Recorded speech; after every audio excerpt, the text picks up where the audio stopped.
आज पूरे देश का आम जनमानस सबको लगता है कि मोदी सरकार ने और उत्तर प्रदेश में योगी सरकार ने मिलकर के उन सभी समस्याओं का समाधान किया है जो देश की जनता की मांग थी।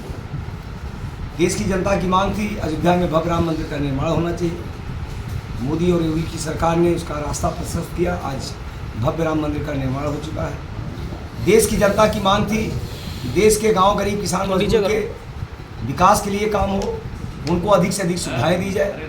मोदी सरकार ने गरीब कल्याण की अनगिनत योजना बना करके जो सुविधाएं 65 वर्षों में नहीं मिल पाई थी वो इन 10 वर्षों में मोदी और योगी की सरकार में लोगों को मिली हैं।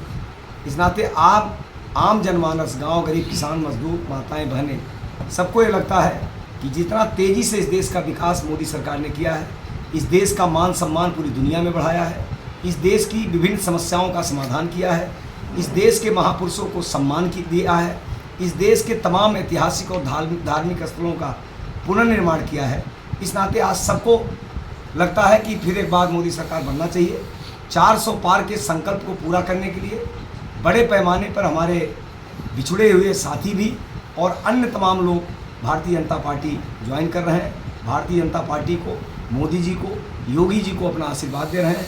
निश्चित रूप से हम ऐसे सभी लोगों का, और ख़ासकर सुदामा जी आज ज्वाइन कर रहे हैं। सुदामा जी हमारे साथ पहले से ही रहे हैं। बीच में कुछ मुद्दों से मतभेद होने के कारण हमसे अलग थे, लेकिन लगातार अलग होने के बाद भी बस्ती के तमाम समस्याओं के समाधान के लिए, तमाम मुद्दों के समाधान के लिए ये संघर्ष करते रहे हैं और उसके समाधान के लिए इन्होंने प्रयास किया है।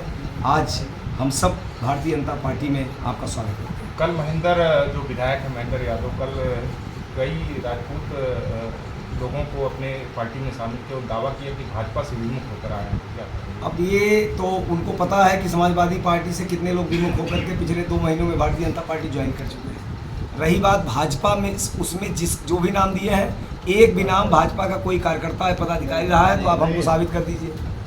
जिनका नाम उन्होंने लिया है वो ऑलरेडी बसपा से चुनाव लड़े थे और ऑलरेडी बसपा के जो सपा के वर्तमान प्रत्याशी उनके साथ रहे। नहीं, एक मैसेज नहीं, भाई देखो, ऐसा है, हर जाति के लोग 100% तो किसी साथ रहते नहीं है।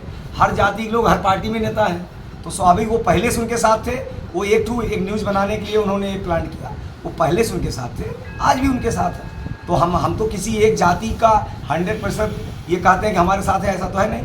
लेकिन राष्ट्र के नाम पर, देश के नाम पर, विकास के नाम पर सभी जाति के लोग बड़ी संख्या में बहुमत में भारतीय जनता पार्टी को आशीर्वाद दे रहे हैं। सपा के कैंडिडेट चुनौती देकर कह रहे हैं कि मैं सपा के गढ़वाली गांव में भी जाके सभा करके दिखाऊंगा, इसको लेके क्या? उन्होंने सभा, देखिए ऐसा है, हमारा एजेंडा क्लियर है। हमारा एजेंडा है राष्ट्रवाद, विकासवाद और गरीब कल्याण। अब सपा के कैंडिडेट की सभा कहीं नहीं सफल हो पा रही है, तो सभा नहीं सफल हो पा रही, लोग आ नहीं रहे, तो उसमें भाजपा का तो कोई दोषी है नहीं। अब वो ये चाहते हैं कि एजेंडा तू मैं पर आ जाए, जिसको हमको नहीं ले जाना है। हमको विकास की बात करनी है, हमको राष्ट्रवाद की बात करनी है, हमको गरीब कल्याण की बात करनी है। हम उनसे जब विकास पर 5 प्रश्न पूछते हैं तो उनके पेट में दर्द होता है। हम कहते हैं कि आप 32 सालों में, एक ही परिवार के लोग 32 साल शासन किए बस्ती में, 25 साल वो रहे, 5 साल भतीजा रहा, 2 साल से भी बेटा है। इन 32 सालों में आपने क्या किया, तो उनके पेट में दर्द होने लगता है। तो विकास गिनाने के लिए उनके पास कुछ नहीं है। इस नाते वो जाति की बात करते हैं, वो ऐसा तू मैं की बात करने का प्रयास करते हैं जिससे विकास का एजेंडा आम जनता से हट जाए। हम अपना एजेंडा विकास रखे हैं। वो कार्यक्रम उनका नहीं सफल हो रहा है, उनके कार्यक्रम में लोग नहीं जा रहे हैं, तो इस प्रकार की भाषा वो बोलते हैं। अब मैं उतनी हल्की बात न पार्टी का हूँ, न उतनी हल्की बात मैं बोलता हूँ। कल संत कबीरनगर में आकाश आनंद ने खुले मन से कहा कि बीजेपी ने 58 करोड़ जो पहले था 2014 पहले बोझ था, जो सरकारी बोझ था, वो अब 152 करोड़ कर दिया है। कैसा बोझ? कर्ज 152 करोड़? हाँ, 1000 करोड़। अच्छा। अब इसके बारे में देखिए, उन्होंने क्या कहा इसके बारे में मुझे जानकारी नहीं है, तो उसको कोई कर्ज तो बढ़ा ही है, सरकार का कर्ज तो बढ़ा है पिछले सालों में। मैंने कहा कि क्या कहा, क्या उसका प्रश्न का उत्तर मैं क्या दूं? हमसे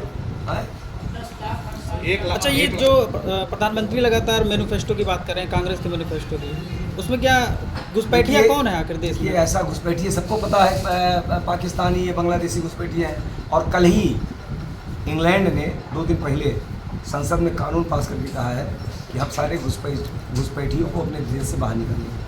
अगर हम ये कहते हैं कि हमारे देश के संसाधनों पर हमारे देश के नागरिकों का हक है, तो इसमें गलत क्या है? हम पाकिस्तान के घुसपैठियों को, बांग्लादेश के घुसपैठिए को, अगल बगल के घुसपैठियों को अपने यहाँ पर अपने ही संसाधनों में से अगर उनको हिस्सा देंगे तो अपने यहाँ रहने वाले लोगों को नुकसान होगा कि नहीं होगा? इसमें अगर प्रधानमंत्री जी ने कहा तो निश्चित रूप से सही है ये। और हम घुसपैठियों के समर्थक नहीं हैं। घुसपैठियों के समर्थक जो लोग हैं उनकी बात करें। हम चाहते हैं कि हमारे देश के संसाधनों पर हमारे देश के नागरिकों का हक है, ना कि बांग्लादेश पाकिस्तान के नागरिकों का हक है। तो क्या विपक्ष अगर सरकार सत्ता में आती है तो क्या देश का इस्लामीकरण करने की मंशा है उनकी? देखिए, उनकी मंशा तो सब लोग जानते हैं। पिछले समय भी उनकी क्या मंशा रही है। जिस प्रकार वो तुष्टीकरण करते हैं विकास योजनाओं में, आपको याद होगा उन्हीं की पार्टी के प्राइम मिनिस्टर ने अपने लोकसभा में और अपने भाषणों में कहा था कि देश के संसाधनों पर पहला हक अल्पसंख्यकों का है। हमने तो कहा नहीं, हम कहते हैं कि देश के संसाधनों पर सबका हक है और बराबर का हक है। तो क्या मंगलसूत्र भी छीन लिया जाएगा, ऐसा कुछ? अभी तो कांग्रेस पार्टी ने कहा कि सभी की प्रॉपर्टी की हम जांच कराएंगे, स्कैन कराएंगे और उसको समान रूप से सब में बांट देंगे। तो सभी की प्रॉपर्टी में मंगलसूत्र भी आता है, जेवरात भी आते हैं।